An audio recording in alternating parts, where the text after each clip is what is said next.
ang ilang relasyon. Nako, O, tama-tama kasi talaga namang love is in the air at sana love is in your hearts na sa ngayon. Muna siya atong Siron sa Unsaon Mi Bay.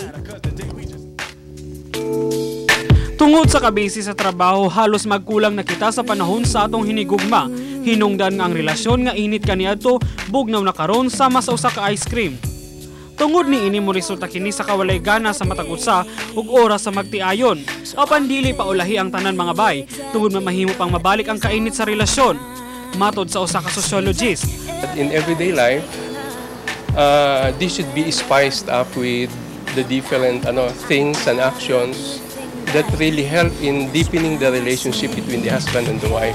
Busa-unsaon ang pagpainit sa nabugnaw nga relasyon labi na sa mga magtiayon.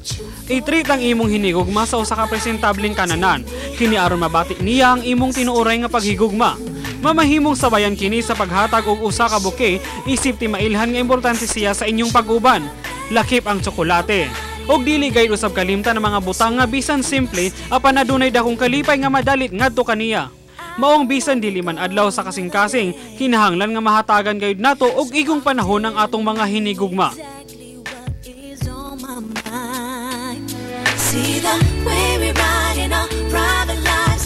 Mga puso, palahong man nato ang hisgutanan sa gugma.